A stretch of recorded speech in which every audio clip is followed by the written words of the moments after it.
Hello gardeners, welcome to the Living Soil Lab. Fermented compost represents a quantum leap beyond traditional composting by harnessing anaerobic bacterial processes that create an entirely different microbial profile and nutrient structure. While conventional compost relies on slow aerobic decomposition that can take months to stabilize, fermented compost uses controlled bacterial fermentation to break down organic matter in weeks while producing organic acids, enzymes, and bioactive compounds that simply don't exist in standard compost. The lactobacillus bacteria that dominate fermentation produce lactic acid as a metabolic byproduct, creating an acidic environment that suppresses pathogenic organisms while simultaneously chelating minerals into highly bioavailable forms that plant roots absorb almost instantaneously. Gardeners who switch from regular compost tea to properly fermented versions consistently report faster germination, more vigorous vegetative growth, and noticeably improved disease resistance, particularly against soil-borne fungal pathogens that cannot tolerate the acidic conditions fermented compost creates in the root zone. Alright, let's talk about the pH power play. The pH scale measures hydrogen ion concentration on a logarithmic scale from 0 to 14, and, each whole number actually represents a tenfold change in acidity or alkalinity. This really matters for plants because, nutrient availability changes dramatically across this spectrum. Iron, manganese, and phosphorus become increasingly available as pH drops toward acidic levels, while calcium and magnesium availability increases in more alkaline conditions. Fermented compost typically registers between pH 4 and 5.5, thanks to the lactic and acetic acids produced during fermentation. This makes it, significantly more acidic than finished aerobic compost, which usually hovers around neutral pH 7.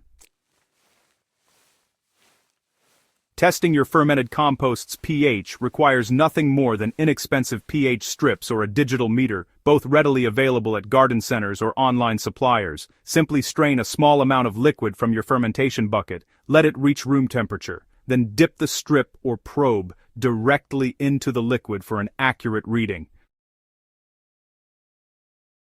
Numbers below 4 indicate extremely acidic ferment that absolutely requires dilution before application, while readings between 4 and 5 represent ideal fermentation that still needs dilution but indicates healthy bacterial activity. If your ferment reads above 6, fermentation hasn't progressed sufficiently, and the material should continue fermenting for another week or two before use. The dilution dilemma. Instru udobisinwalam. Too much of a good thing. Raw fermented compost liquid contains such concentrated levels of organic acids, soluble nutrients, and active bacteria that direct application would overwhelm plant tissues and damage root systems through osmotic shock. Think of it like concentrated orange juice, nutritious and beneficial when properly diluted, but potentially harmful when consumed straight from the can. For delicate seedlings and young transplants with tender root systems, dilution ratios of 1 part fermented liquid to 50 parts water provide gentle nutrition that stimulates growth without risking burn. Established vegetables and annual flowers handle stronger concentrations well, thriving on dilutions of 1 to 20 which deliver substantial nutrition while maintaining safety margins. Mature perennials, established shrubs, and trees with extensive root systems can utilize even stronger dilutions of 1 to 10, particularly when applied as soil drenches rather than foliar sprays. The visual difference between proper and improper dilution becomes obvious once you understand what you're looking at. Properly diluted fermented compost should appear as lightly tinted water, maybe the color of weak tea, with minimal visible particles floating in solution. If your diluted product looks dark brown or opaque, you're working with concentrations too strong for safe application and need to add significantly more water. Many experienced gardeners use the light tea rule as their visual guide. If you can't see through the diluted liquid when held in a clear glass against white paper, keep diluting until you can. This simple visual check prevents the majority of application errors and gives you confidence that you're working within safe concentration ranges that deliver benefits without risks.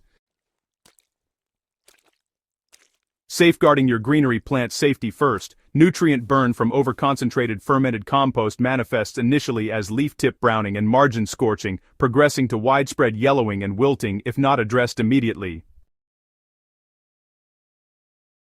So, root shock can show up in a few different ways. You might notice plants suddenly wilting even though the soil is still moist. Sometimes, there's even a kind of foul odor near the root zone, which honestly is a sign that the acidic ferment has disrupted the beneficial soil biology, or maybe even damaged those fine root hairs that are so important for water uptake.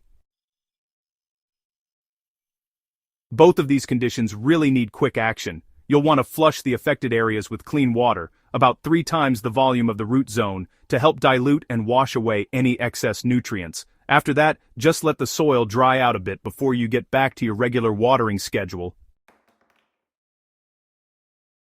Prevention is honestly so much easier than dealing with treatment later on. There are a few straightforward practices that can pretty much eliminate application problems. Always try out new fermented batches on just one plant or a small section of your garden first, and then watch for about 3 to 5 days to make sure the plants are responding well and not showing any stress symptoms.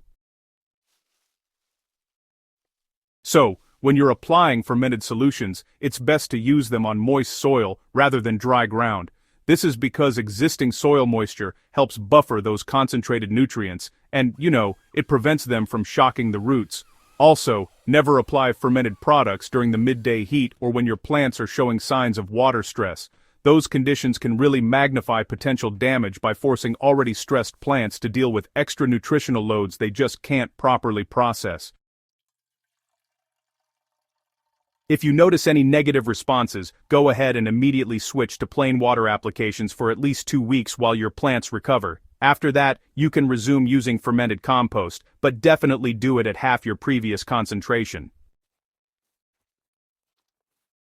Mastering application goes beyond just the basics. Strategic timing and placement of fermented compost applications can really multiply their effectiveness while minimizing any risks. Early morning applications let plants absorb nutrients throughout the day, when photosynthesis is running at peak efficiency. On the other hand, evening applications in hot climates are great because they prevent evaporation losses and give nutrients plenty of time to penetrate the soil before the daytime heat kicks in.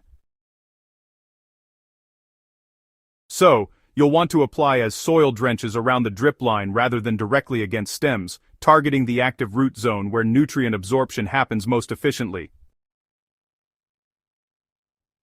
During rapid growth phases in spring and early summer, weekly applications at proper dilutions support explosive vegetative development. Meanwhile, monthly applications during slower fall growth help maintain plant health without pushing excessive late-season growth that, just won't harden off before winter. Container gardens benefit enormously from fermented compost since nutrients leach rapidly through drainage holes. With weekly dilute applications, you can maintain consistent fertility that traditional slow-release fertilizers just can't match.